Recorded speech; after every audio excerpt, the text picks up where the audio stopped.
All Century 21 real estate offices are independently owned and operated. This is the Real Estate Roundtable with Century 21 Jack Ruddy Real Estate. Good morning. I'm Jackie Ruddy, broker, and with Pat Devaney, my husband, fellow realtor. Good morning, Jackie. How are you? Excellent. How are you? Very good. Second week in a row, we have Kyle Thomas, local real estate investor. Hello. Hi, Jackie. Good morning. Thank you. Good morning for being here with us. We're happy that you're here again. Happy to be here. Great. We're here every Saturday at 11 a.m., Sunday at 11:30 a.m., where we review real estate topics. We have a full-time real estate office with many relentless realtors. We have been guiding, assisting, and advising clients in real estate matters for 50 years. Feel free to email us with any questions you have at questions@jruddy.com. That's questions@jruddy.com, or you can give us a call at 570-344-6724. And when you're at jruddy.com, click on the webcam tab, and you can see what's going on at Dunmore Corners. There used to be a commercial in New York, and it was a guy named Cy Sims, and he used to say, "An educated consumer is our best customer." So that's what we try to do here every week. We try to educate people and put out good information. And we appreciate everybody that listens. Yes, we do. Check us out on Facebook, Twitter, LinkedIn, YouTube, Instagram, and Pinterest. And view our listings. Search the MLS listings and listen to archive radio shows by going to mobilefriendlyjruddy.com, JRUDDY.com. Kyle Thomas, local real estate investor. You've spent a lot of time researching and investigating our market. You haven't always lived in our area, but you came back to our area. You believe in our area, and you invest here. And we want to hear all about the nuts and bolts of investing this week. Can we do that? Absolutely. All right. So just give me a brief lowdown, a rundown. How long you've been doing this? Not too long.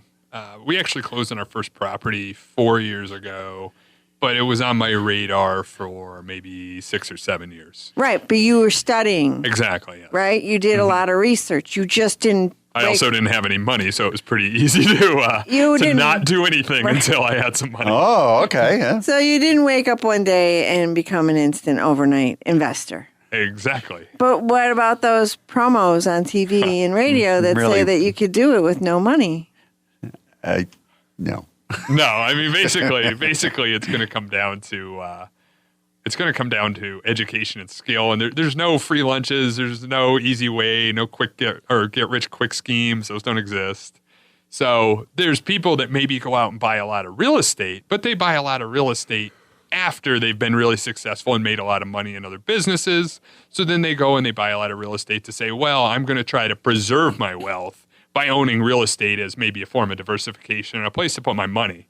But that's totally different than the person that says, I want to make my living on real estate. You don't just start out and, strike it rich in a few weeks.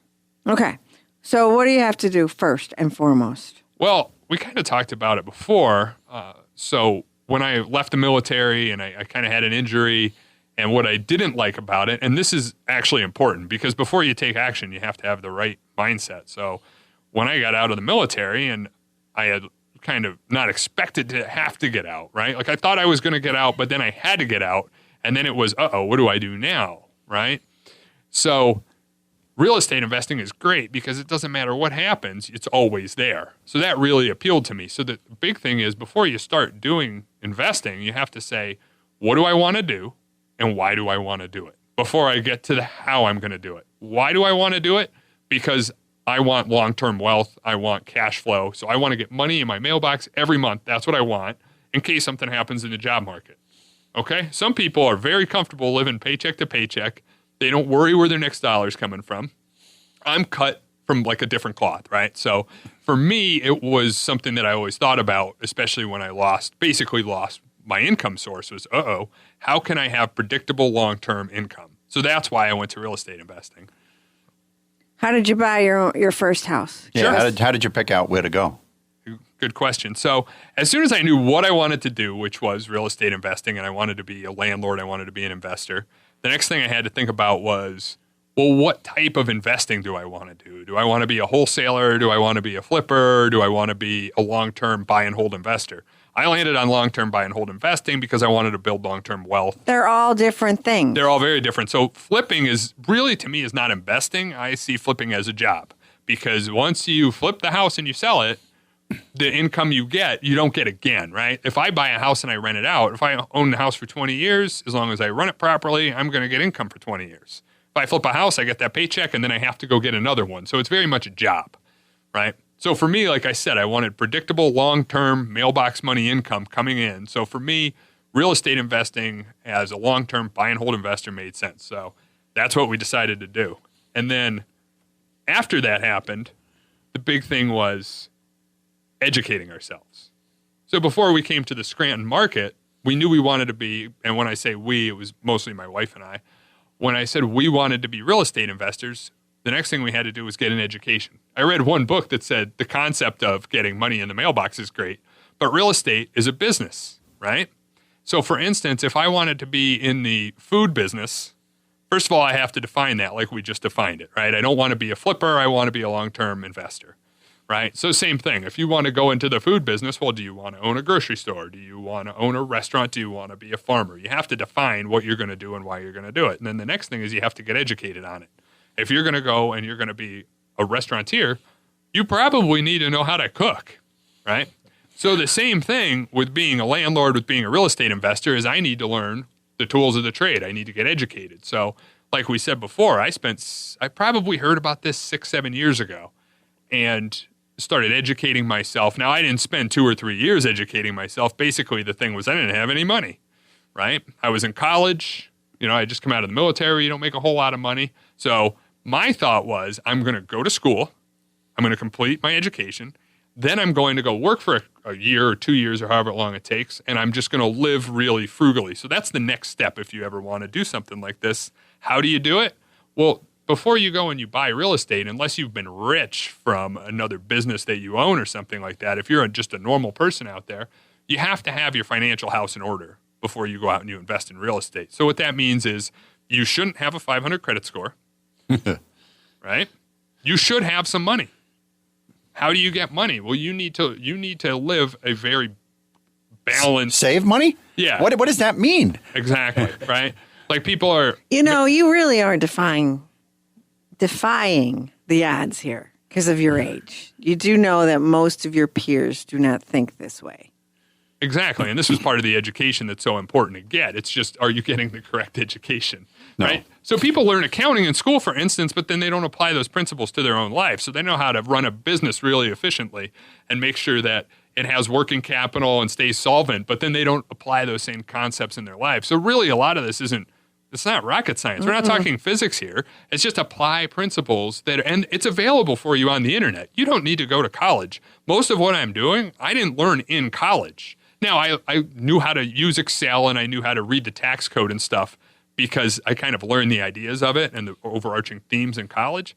But how to get a lease and how to find a tenant and how to work with a bank and how to work with a realtor, I didn't learn any of that in college. So these are all things people need to know. And these are things that you should educate yourself on. So to kind of give people a step-by-step thing, a step-by-step process, the first thing with anything is defining what you want to do and why you want to do it. So pretty much, do you want to be a flipper? What kind of real estate investing do you want to do? The next thing is to get an education. So spend several months, read every book you can. I still listen to this podcast. It's probably the biggest real estate investing podcast, called Bigger Pockets Podcast. So they have all kinds of millionaire investors that are on there that have done thousands of units, that are house flippers, wholesalers, every different discipline. They have FBI negotiators on there so you can learn how to negotiate deals, all this kind of stuff. That's where I learned a lot of things, was I would just ride in on the metro every day in the DC area and I would listen to podcasts for an hour or two a day. So besides reading books, that gave me a lot of education. Like I said, the next thing was getting your financial house in order. So we lived in a basement apartment. I drove a 96 Subaru Legacy that I bought for $3,000, and I drove that car for 6 years. Okay, so this wasn't something that I learned in college. I didn't wake up rich. I mean, the bottom line is if you want to be successful at anything, you need to sacrifice, right? And people want to get rich overnight, and it's not how it works. Investing is like watching paint dry, right? It's going to be a long process. Now, it's going to snowball, And it's going to accelerate as you go on, but you need to have that fortitude and that long-term vision to do it. So all of these things, I think, need to be in place before you go and you call a realtor, or before you go and you call a bank. You need to have an education. You need to have your financial house in order. So the next thing is, once you do all that, to get to the nuts and bolts of someone that has hypothetically done these things, the next thing you need to do is pick a market, right? And you were in D.C. and you picked this area. Yeah. I want to hear why. For a couple of reasons. One, this market cash flows well. So all that means is that when I buy a house, if I value it correctly and buy it at the right price and I rent it out, I'm going to have money left over after all expenses. Now, we could do an entire show on valuing real estate, so I'm going to try to skip over that.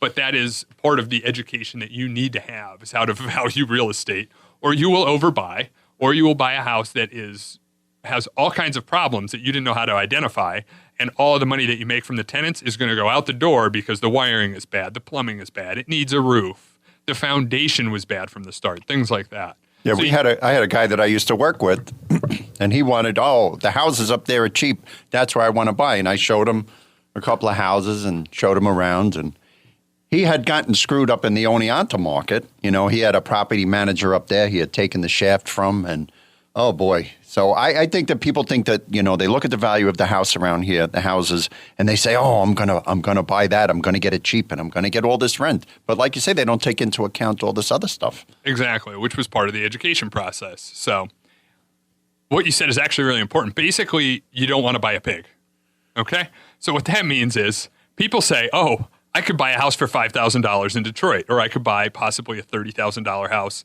in Ohio, but it's a pig. You can put lipstick on it. It's still a pig. So what does that mean? It means it has tons of deferred maintenance that no matter what, if you're making $800 in rent and you're paying taxes, insurance, and mortgage of $500, you're thinking, oh, I have $300. Well, have a roof go, and you just lost a couple of years of cash flow. Have a furnace go, and you just lost a couple of more, and it goes on and on and on. So you don't want to buy a cheap house. You want to buy a great house at a good price, right? So you need to make sure you hit both buckets. This doesn't mean that you want to go out and buy something for $20,000, $30,000, especially when you're first starting, but it also means that you don't want to overbuy and pay 20% more than the market's paying. So it's a fine line that you have to run, but at the end of the day, you really need to understand what are the expenses of the property, which goes back to that education. So what you asked previously that I should answer completely is, why this market, or how did I pick a market? So this market cash flows. Washington, D.C. does not. You could buy a house for $500,000 or $700,000 in D.C., and you're going to have negative income. By the time you pay the mortgage and all the expenses, you're not going to make any money. People still buy in those markets with the hope of like appreciation. So in 5 years, it doesn't matter. I'm negative 40 grand, but I'm going to make 200 grand, and that's how they look at it. That's not how I looked at things. Like I said, we wanted this to replace our income, so I wanted cash flow right away. This market provides that. So the next step is, why here and why not other areas like this? Well, we're from here. We have a network here. So we knew people through our network as far as realtors and things like that go, and if we're going to have a property manager, we're going to have a roofer, all these different people. So we had some connections in the area. And we knew the towns and things like that. So we didn't have to come up here to a new market and drive all the towns and try to figure out the layout of everything and what might be a bad area, what might be a good area. So we had the inside knowledge of the market. So it made sense for us to come up here and purchase. Then what we were talking about before was the sacrifice. So once we decided we were going to come up here, I was living in D.C., so it was a 9-hour drive. And we weren't skilled enough to buy houses without looking at them or anything like that. So we had to make 9-hour round-trip drives after working all week, and then spend, besides the 9 hours of driving, then I had to spend hours running around looking at properties, valuing the properties because I wasn't efficient at it. So it was a lot of sacrifice the first year to 2 years to get to where we are now, which we're maybe moderately successful now, but it was really an uphill battle at first until you kind of get over that learning curve. So to reiterate, you need to pick a market based on what your goals are. And the biggest advantage you're going to get is knowing that market. So if you live in New Jersey or New York City and you think the numbers look great here, they might look great here, but if you don't have any connections or any understanding of the layout, you're probably at a disadvantage where we had a big advantage. So I would encourage people to learn your market. If you're not local to the area, there's books out there and things like that, but you really need to learn the local market. Kyle Thomas, local real estate investor, is with us today, and we're talking about how to start investing in real estate. If you've always had that as one of your goals in life, he has studied the market, researched it, and you're doing well these days, and you're growing. Yes. All right. Pat, would you like to review a listing? Yes, we have a 4-bedroom, 3-bath home. It's at 790 Willard Avenue in Jefferson Township for $289,000. This lovely home, it's just been painted. It's got new carpets upstairs. Downstairs, there's gorgeous hardwood floors. This home is in Jefferson Heights in the North Pocono School District. It's only minutes to the highway. It's on 1.5 acres of land. It's got 3 fireplaces. It's got a 22 by 22 garage, 2 sheds, a new sunroom off the deck, and it's also got this beautiful in-ground pool area that's all fenced in. That's a lovely 4-bedroom, 3-bath home with an in-ground pool at 790 Willard Avenue in Jefferson Township for $289,000, and that's listed by Connie Seagraves of our office. Don't go anywhere. You're listening to the Real Estate Roundtable with Century 21, Jack Ruddy Real Estate, on 94.3 FM The Talker. What can a Century 21 agent do for you? They show your home, solve your problems, and pet your dog. They provide the service of a butler and the savvy of a business tycoon. They explain the market, love a good barbecue, and never drink milk from the carton, so invite one over. They do your homework, legwork, and sometimes yard work. Basically, they provide some TLC to YOU. This is who they are. This is what they do. Century 21 agents. Smarter, bolder, faster. Each office is independently owned and operated.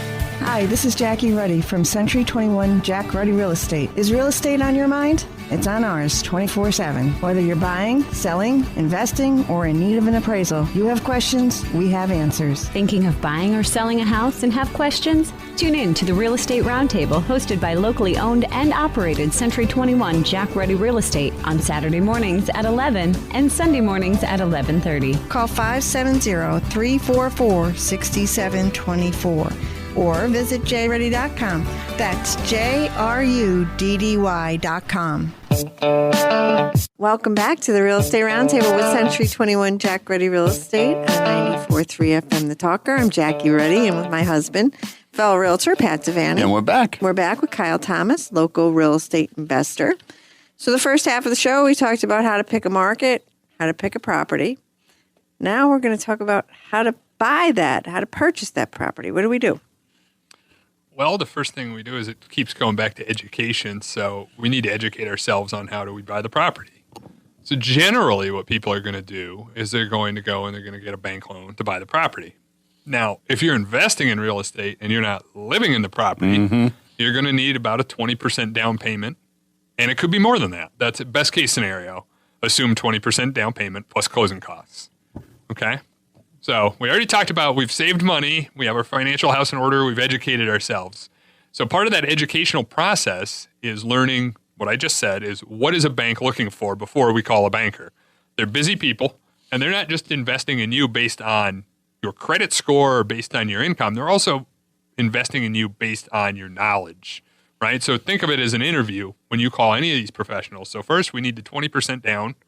Right, we're going to need job plus history. Closing plus costs, closing costs. which are 6 to 8% of purchase price. That's right. A lot of people forget about that. Okay. Yeah. All right. Yeah. So we're going to do that. We're going to have that money saved. Then we're going to call the bank. Now we need to know what else the bank is going to want because they don't care that we just have the 20% down plus the closing costs. They're also going to want job history, right? So we've had good, steady income at the same job. So we're not changing jobs every 6 months into totally different industries because we don't look stable. They're going to look at things like, what is your debt to income? So great, you have great income and you have some savings, but if you're currently only, maybe you're making $5,000 a month, but you're spending $4,800 a month, that's not going to look really good to a bank, right?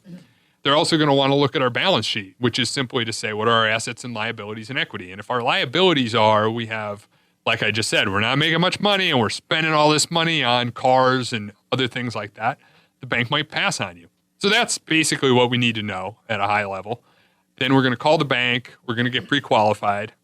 We're going to find a realtor. Generally, when you're buying your first couple houses, you're not going to try to do things like buying them off market. You might have to in this market, but let's just pretend that things are what they were 5 years ago or something like that. So you're going to call a realtor. The next thing you need to know, just like the bank, is before you call a realtor, you need to know what their job is, what your expectations should be and what their expectations should be. So for instance, if I'm a real estate investor and I call my realtor and I say that there's this house out there, and they say, okay, well, how much, we look at it, we decide we want it. And the realtor says, well, okay, what's your offer going to be? That's your job to know, right? Because I'm a real estate investor. I need to know how to value the property and to say, this is what I can spend on the property to make the return that I'm looking to make. And a lot of people have misconceptions about things like that. The other thing is that a realtor gets paid based on the time spent with you. So if you don't do any education and you expect them to do everything for you, so they're supposed to find you the appraisal of the property and tell you, oh, this is how much you should offer on it for sure, and that's how much you're going to make money on. One, it's not their job to know that, right? Two, they're going to spend a lot of time on you. So the thing that we've learned over time after working with professionals is that I need to be as educated in their job and what they're looking for and what my responsibilities are before I approach them. So that's the bank, that's the realtor. Then the next thing you're going to need, besides an insurance broker and a lawyer, and the beautiful thing about realtors is normally they have a phenomenal network. So as long as you know what your end of things are, you know how to value the property, you know how to define it. I actually should back up and say this. You know how to define what you're looking for. So if I go to a realtor and say, yeah, I want to buy a house. Where? Thank you, right? Where? What type? Do you want a single family? Do you want a multifamily? What town do you want it to be in? If I go up to a realtor and I say to them, okay, I'm looking to buy a 2 to 4 unit house. I want to buy it in Archbold, Pennsylvania. I want it to have vinyl siding. I want it to be constructed 1950 or newer. I want all the electric to be grounded. That's what I'm looking for. Well, you're going to know exactly what to send me, or if it even exists. But I've defined the criteria both from the type of building and what the building is comprised of, right? So I want to be able to come to a realtor and say that. I want to be able to have an intelligent conversation with a banker so that they believe in me and that they will actually want to work with me. A realtor is generally, if they're a great realtor, is going to have a great network of an attorney and an insurance broker. So that's where we made our connections for those professionals. But then the last thing, and I think something you all wanted to talk about, would be the property management side of it, right? Because how do you find a tenant? Yeah. How do you find a tenant? And how do you find a property manager? But anybody can put I can put anybody in anybody you want. I'll throw it on Craigslist and I'll have 500 people that want to. Anybody can rent an apartment. Theoretically. And what do you do? How do you screen? You got to screen your tenants. I want a tenant who is going to treat my property as if it was their own. The biggest problem we had a bunch of units at one time was the problem we always ran into was getting a good tenant. So how do you screen your people? Well, this is very good question. So for those people that say that they want to be investors in an out-of-state market like the New Jersey person, right, or New York City or Philadelphia, or just they're not familiar with the market, could be as close as the Poconos or Susquehanna County coming to Luzerne County or something like that, and they just don't know the market. And they're in a hurry to get a body in. Yeah, exactly. So you're going to need a property manager of some sort would be the only way that you could probably do it. The issue with that, though, is that like we talked about before, I need to know the realtor's job and the banker's job. I need to know a property manager's job. The best way to know that is because there's no one way to do it, is to do it yourself. And that's the issue with not being local to the market, or at least not setting up a network of people if you're not local to the market, taking the time to gather your team of professionals. So that's what we did, is we just self-managed. Right. And we still pretty much do. And we ended up building our own sort of infrastructure around that between my wife's and my capabilities. So my finance and technology capabilities, I could set up something that would say, screen a tenant, send out a lease, do all that kind of stuff. So how do you to find the tenant, yeah, that'd be what my wife does for the most part. And her background is property management. Exactly. Yeah. Right. So I'm savvy with the technology as far as like running the property management part of it. But as far as marketing and the sales side of it and how to find the tenant, that's pretty much all my wife. But what we did is we just had specific criteria that we're going to follow that's documented, right? That says this is how we're going to do things. And what we're going to do is we're going to run credit. You're going to get an application first. We're going to get an application first. Do you charge for these applications? But actually, no. Before we get the application, what I'm saying we're going to do is we're going to advertise that we're going to need a background check, that we're going to need a credit check, that we're going to need income verification, and that we're going to need references. That stops applications from happening for the most part, because if someone says I have a 500 credit score and I got evicted from my last property, they're not going to spend the money on the application because they know that we've documented what we're looking for and that we're not accepting those sorts of tenants. I love the kind when you put no pets and they say, well, I have a cat. Which is a pet. Yeah. Yeah, people, so you say all of this, but people are. And here's the thing, though, that we found is that if you run all this criteria, right, you're generally going to have great tenants. And the other thing to realize is that the tenant is the asset. The house is the asset, but more so than that, the tenant is the asset because the tenant makes or breaks the deal. So if you have all kinds of turnover and things like that, right? And I mean, the other thing is these are people. So there's this, it's almost like a them versus us sort of thing sometimes that I hear locally or just anecdotally is the tenant and the landlord should be is a symbiotic relationship. So at the same time, if you're putting good people in there, right, you have to keep up your end of the bargain.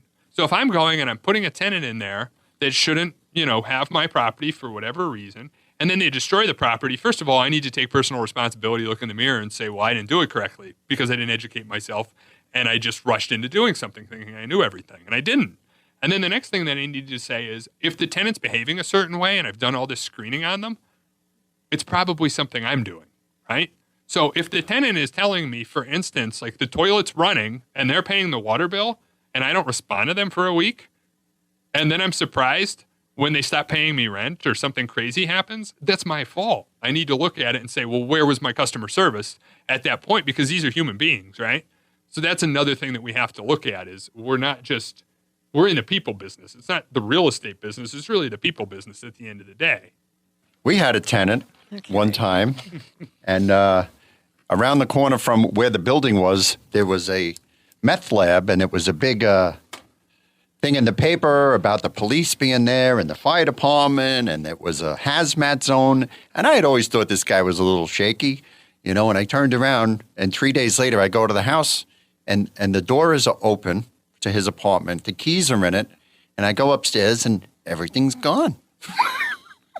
He heard of the bust around the corner, and this guy got in his car, and he took off. Now, this was a guy, we had that whole process of screening. He says, can you give me a break? Could you do this? Could you do that? That was the last time we ever gave anybody a break. Well, and that's an important thing, too, right? This is, like I said, it's a business. You're in the business and in the people business, and you can be empathetic if you do something wrong. If you've taken all the right steps, you're doing things professionally, and you just have someone that it's not working out with, then it's your responsibility the first time that anybody just asks for an arbitrary break is to say no.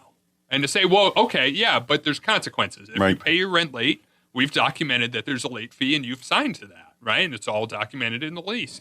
And then if we go past the 10-day mark with no rent, then we will file for eviction. And it's just to hold people responsible. Yeah. Well, he paid his bills, but he just disappeared one day. Yeah, that's poof. It was good. I was glad. I forgot about him. No, I didn't forget about him. We want to thank Kyle Thomas, local real estate investor, for being with us for 2 weeks in a row. Thank you. We enjoyed our time spent with you. Thanks for having me. Pat, would you like to review a listing? Yes, we have it's a custom-built 4-bedroom, 5-bath home. It's at 402 Kingsley Boulevard in Peckville for $419,000. This wonderful home, it's got Italian marble foyer. It's really beautiful. Beautiful hardwood floors on the first floor. Granite countertops in the kitchen, all new stainless steel appliances. It's got sculptured ceilings, screened and covered porches. It also has a new roof, newer Anderson windows, central vac, a jacuzzi. It's got all the bells and whistles. It's got 3 fireplaces. Oh, it's a gorgeous home. And a 2-car garage along with plenty of storage space and closet space. And the lower level, it's also got a den down there. That's a 4-bedroom, 5-bath home with 3 fireplaces at 402 Kingsley Boulevard in Peckville for $419,000, and that's listed by Tom Pavlovsky of our office. Thank you. Remember to tune in next Saturday at 11 a.m. and Sunday at 11:30 a.m. to listen to more of the Real Estate Roundtable with Century 21 Jack Ruddy Real Estate on 94.3 The Talker.